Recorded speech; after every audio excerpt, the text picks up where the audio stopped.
Assalamualaikum dan salam sejahtera. Nama saya Effendi bin Muhammad Noor. Nombor matrik 258212. Assalamualaikum.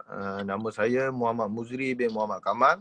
Nombor matrik 258403. Assalamualaikum. Saya Nur Hadi bin Omar. Nombor matrik saya 258273. Assalamualaikum. Saya Norhan Zabir bin Omar. Nombor matrik saya 258130. Assalamualaikum warahmatullahi wabarakatuh. Saya Muhammad Azharuddin, nombor matrik 258103. Assalamualaikum, selamat sejahtera. Hari ini kumpulan kami akan present tentang cetak rompak. Okay, saya akan bagi pengenalan untuk cetak rompak ni. Dari perspektif undang-undang, cetak rompak juga membawa maksud aktiviti penyalinan, pengedaran dan penggunaan produk harta intelek secara haram tanpa izin pemegang hak cipta bagi harta intelek tersebut. Dalam erti kata lain, individu tersebut telah menyalin semula hasil karya asli individu lain. Sebagai contohnya, mengeluarkan semula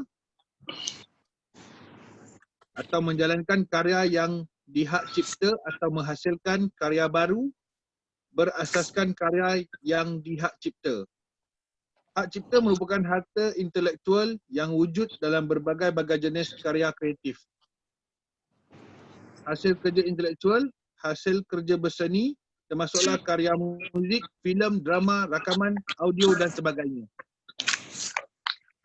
Okey, apakah faktor atau punca berlakunya cetak rompak di Malaysia? Terdapat beberapa faktor yang dikenal pasti sebagai punca berlakunya jenayah cetak rompak ini dalam kalangan masyarakat pada masa kini. Antara faktornya adalah kurang kesedaran dalam kalangan pengguna mengenai harta intelek. Masyarakat pengguna tidak menyedari akan kesan buruk yang bakal berlaku ekoran perbuatan cetak rompak ini. Dalam mereka melakukan jenayah cetak rompak ini, terdapat individu lain yang mendapat penderitaan. Contohnya adalah penerbit karya tersebut.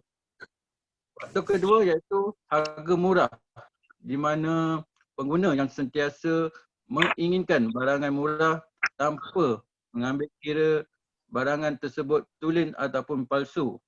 Yang penting kerana mampu memiliki barangan yang seakan barang tulen. Faktor ketiga iaitu kepesatan teknologi dan kepintaran gadget, di mana kecanggihan sains dan teknologi merupakan punca berlakunya jenayah cetak rompak ini. Di zaman moden ini, alatan berteknologi canggih membolehkan barangan tulen dihasilkan. Melalui peralatan yang canggih ini, kita tidak sedari peralatan tiruan dapat dihasilkan pada masa yang sama. Oleh itu, kita sukar untuk membezakan barangan yang tulen dan barang tiruan. Faktor keempat iaitu mudah diperolehi dan permintaan yang tinggi terhadap barangan cetak rompak. Walaupun pengguna sedar mereka gunakan barang cetak rompak, mereka gemar membeli ekoran daripada harganya yang murah daripada barangan yang tulen. Di samping itu, hal ini dapat memenuhi cita rasa pengguna yang kurang mampu untuk membeli dan mendapatkan barangan yang tulen.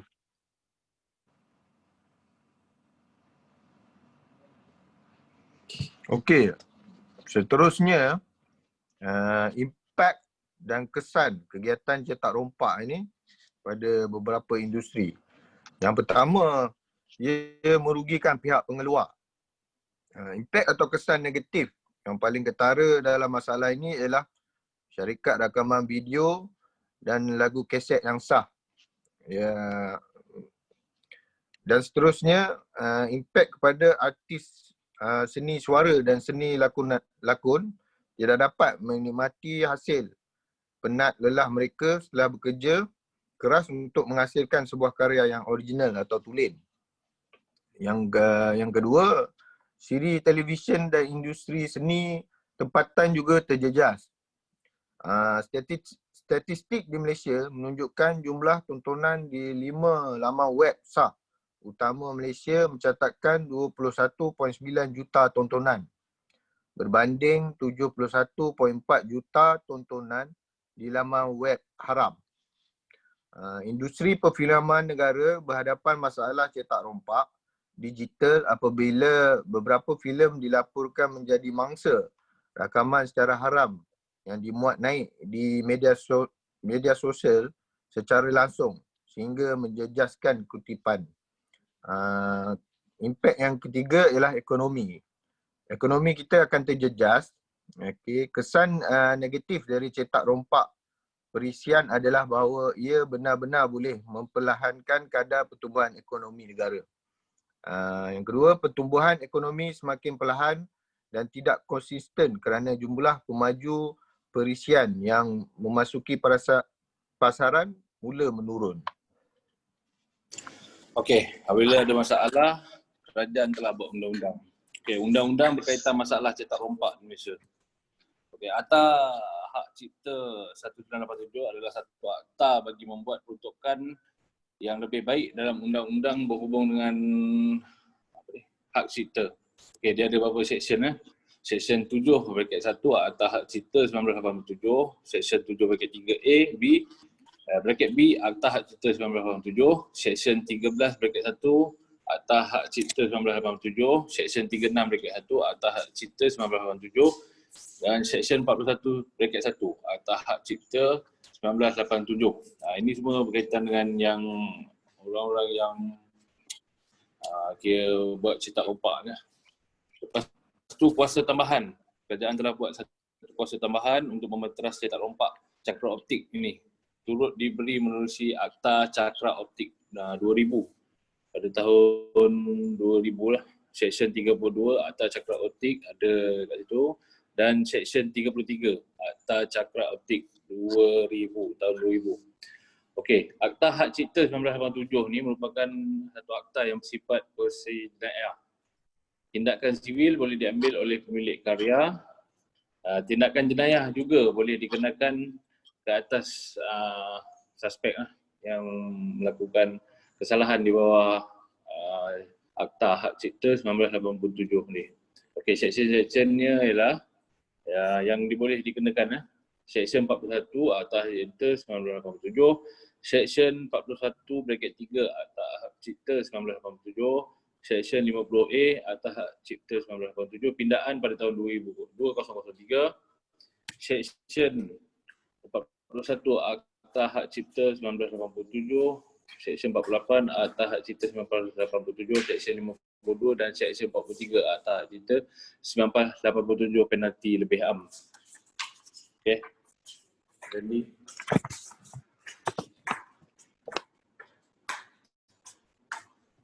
Baik, yang seterusnya adalah cadangan berkaitan isu. Yang pertama, penguatkuasaan undang-undang. Jadi dari segi penguatkuasaan undang-undang ni adalah sepatutnya agensi-agensi berkaitan ataupun agensi penguatkuasa yang berkenaan hendaklah mengambil satu tindakan yang agresif dan lebih drastik secara menyeluruh dan bersepadu. Okey, cadangan yang kedua adalah kawalan terhadap barangan asli. Yang ketiga, perubahan sikap masyarakat. Di sini masyarakat juga perlu disedarkan dengan isu-isu ataupun perkara-perkara yang negatif yang disumbangkan oleh hal yang berkaitan dengan cetak rompak. Perlu diberikan kesedaran yang lebih kepada masyarakat melalui media-media massa dan sebagainya. Okey, yang keempat, setengah undang-undang yang sedia ada perlu dikaji semula untuk memantapkan lagi ataupun memberi satu bentuk hukuman yang lebih berat terhadap pelaku-pelaku ataupun pesalah-pesalah yang terlibat dalam cetak rompak ini. Yang seterusnya, kesimpulan. Kesimpulan, sekiranya undang-undang berkaitan cetak rompak ini dilaksanakan secara menyeluruh dan jika semua individu dan organisasi yang mematuhi peraturan-peraturan berkaitan cetak rompak, isu cetak rompak di negara ini pasti akan dapat dikurangkan. Meskipun terdapat banyak isu mengenai hak cipta, kita boleh mencegahnya dengan sebaik yang mungkin dengan mematuhi segala peraturan berkaitan hak cipta.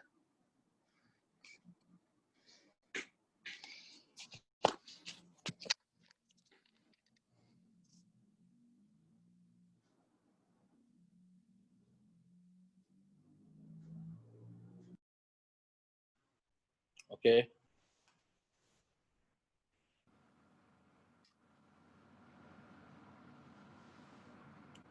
Itu saja pembentangan daripada grup kami. Sekian, terima kasih. Jauhilah cetak rompak. Terima kasih.